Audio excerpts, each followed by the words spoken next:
Greetings everyone, I am Reverend Panda and I welcome you to my channel. If you are new here, welcome and I hope to see you again soon. Please like the video, subscribe to join our congregation, and turn on post notifications for more creepypasta, no sleep, and true horror content. Featured in today's video is a bone-chilling future technology story, posted on the No Sleep subreddit by user MobDeep vs. Wu-Tang. Thank you so much MobDeep for allowing me to narrate your story. And now I present to you, I work at a company that destroys classified documents, and I came across one that has changed me ever since I read it. Covert agencies have been hiding new technology from us. I can prove it. Some backstory. I work at a company that focuses entirely on destroying classified documents. We go through a plethora of background checks and interviews to make sure that we're trustworthy, so I'm taking a massive risk even writing this. I'm hoping that because I'm keeping myself anonymous, I won't be traced.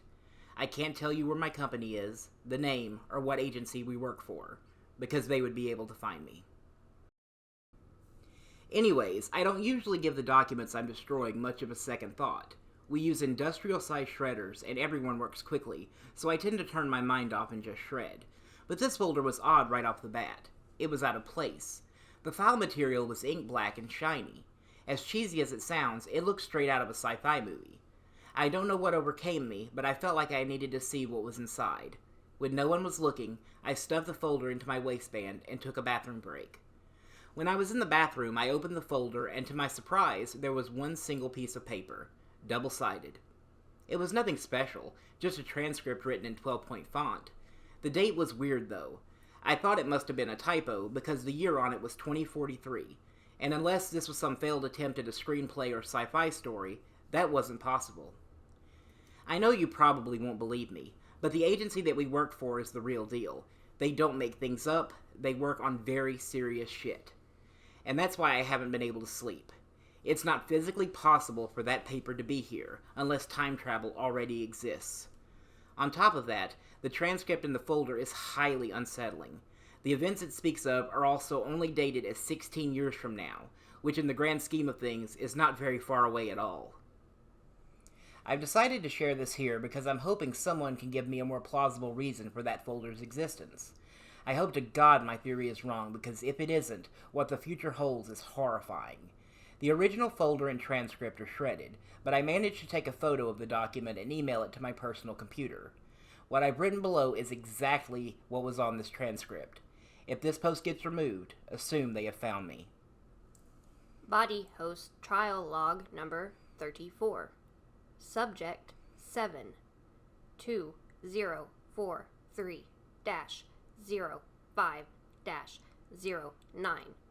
May 9th, 2043. I can still remember when the first microchip was created. They had been invented 5 years ago in the year 2038 by Incom, a high-tech firm focused on body regeneration and prolonging life. The microchips, which are fittingly called body host, had been built with a singular purpose: to allow someone to take control of another body that was not theirs, preferably younger or more fit. This concept had been dreamt of time and time again in the old sci-fi comics and novels, but had never come to fruition until now. It was, to say in the least, earth-shattering. But it came at a price. The chips were extremely expensive, and bodies were hard to find. This meant two things. Only the rich could afford to body jump, and usable bodies were always in demand. The former wasn't particularly problematic, because most projects in their early stages are only available to the 1%. The latter was more of an issue because it meant that a new doorway was opened for the poor, the weak, or the desperate to escape their respective struggles. The first year went smoothly enough, with a handful of the ultra-rich taking over the bodies of some test subjects who had joined on the promise of a handful of money. The chips did have their limitations. Body jumping was temporary, and users would experience small side effects once they had returned to their original vessel. On top of this, if the user's body host died, they would die as well. This was seen as a failsafe, a method to stop users from being reckless with a body that was not theirs. These trials did not raise any red flags, save one subject who forgot how to speak English once they had returned. Regardless, this was chalked up as a mechanical error, and body host microchips began to make their way into the mainstream market.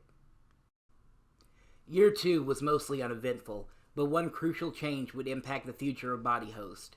Like any product that is difficult to acquire, demand increases. It was inevitable that the general population would see these life-altering microchips and want their chance to body jump. Because of this, black market hackers raided Body Host depots to steal microchips that they would later sell for astronomical prices. Once the company got word of this, they rapidly deployed teams of mercenaries to their factories and warehouses, but the wheels had already been set in motion. The same hackers who had managed to steal Body Host chips dissected them one small piece at a time, creating blueprints to manufacture their own versions, which they called half-hosts. Once these plans had been created, almost every underground electronics dealer had a copy. This may have seemed like an honorable endeavor on the surface, but it was far from positive. These kingpins, who now had more money than they could ever spend, had used cheap replacement parts to substitute expensive rare earth metals and circuitry to build their Body Host clones. Those who used these microchips were playing a game of Russian roulette, as the side effects of a defective chip could be permanent. Now that Year 2 was over, there was an increased number of half-hosts on the market, and the demand for vacant bodies grew exponentially. Users resorted to desperate measures to fill this need, and what ensued was terrifying. The homeless, prostitutes, and other rejects of society were taken against their will and possessed, only to be later abandoned on the streets with life-altering brain injuries and other side effects. There were whispers in the shadiest bars and nightclubs that some psychos had even begun using half-hosts on unsuspecting animals, only to experience cerebral hemorrhages and mild dementia. As the rich continued to use their Body Host to walk a mile in another man's shoes, society's underbelly committed heinous acts upon their fellow citizens. There were not enough problems for the government to outlaw possession and body jumping, but that would soon change. Year 4 was when the Body Host industry began to have an extremely negative impact on society. This was mostly because of a new development that had occurred, once again caused by the same underground hackers who had created half-host. In some trials, they had found a way to tweak the circuitry on the microchips to allow users to avoid death even if it happened to their Body Host.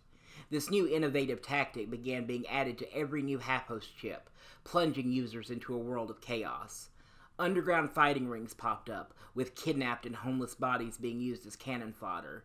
Users who wanted to feel what death was like began committing suicide. The thoughtful ones would hide in dark corners with a shotgun in their mouth, while the psychopaths and fanatics would level a street block with a bomb vest or drive into a busy freeway. As more and more bodies began turning up and non-user casualties increased, the government decided to step in. Body Host, half-host, and any other form of body-jumping technology was only to be used in regulated facilities by approved individuals. What the government did not realize was that they had invariably taken away what society's most desperate individuals had seen as their one escape from a monotonous life. To add to this, the rich were not happy that the poor had spoiled their fun. Why should they stay in a boring government facility while some slob could go to an adrenaline-fueled killing spree? Year 5 was when the rich broke into the underground microchip market. Year 5 was when a gang of terrorists disguised by Body Hosts stormed the government building and murdered the entire parliament. Year 5 was when all hell broke loose. With a broken government and little to no regulation, Body Host facilities became easy targets for well-armed factions that had now popped up all over the city. Microchip factories were taken over and began to produce thousands of Body Hosts a day, flooding the market. Car accidents, shootings, and suicides and fistfights were commonplace, and those who had been lucky enough not to have been kidnapped or killed barricaded their homes or fled. As food and water became scarce, the neighboring cities put up military blockades around us, not allowing anyone in or out, and killing those who attempted it. It seemed that they knew how fast this electronic plague spread and wanted nothing to do with it. This takes us to now. I lost my son to a Body Host murder, and my wife is missing. I can't sleep. My right eye has developed an awful twitch, and I have found myself overcome by random panic attacks now that I have no one but my thoughts for company. My food and water are dwindling, and I lost power yesterday. All I can smell is my own filth and the eye-watering stench of the burning buildings nearby. I am truly at a breaking point. I'm packing my bags, and I'm going to make a run for it. I woke up abruptly just as my Body Host was hit by the car full of looters. It felt anticlimactic to have made the decision to try and escape the city. I think I should have opted for suicide instead. My friend had told me the feeling was one of a kind. Regardless, I was quite glad to have been chosen to take part in Body Host's final trial, which was done on a citywide scale. Not our city, of course. The company executives had chosen an isolated one across the world for that, and our military had ensured us there would be no loose ends. I decided that when the committee voted on whether they should introduce this new technology to the public, I would most likely say no. If that city had crashed and burned, I could only imagine what it would do to ours. Maybe someday it would happen. If not during my time, then perhaps during that of my children. But if that was the case, I always had my villa on the coast of Italy. Body Host Trial Log Number 34. Terminated. Update. I truly fear for my safety. Ever since I posted this, I haven't felt like myself. I've been sleeping less, eating less, and I haven't gone to work. Even though I want to, it's almost as though my body just won't let me.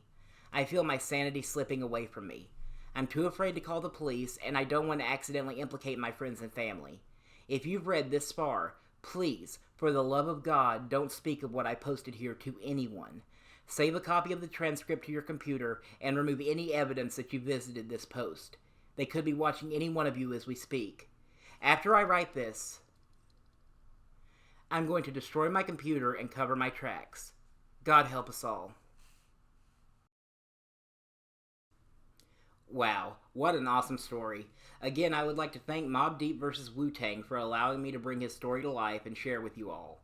If you would like your creepypasta, no sleep, or real scary stories or encounters featured on this channel, please email me at the address in my About section. This concludes the video, and I thank you so much for watching.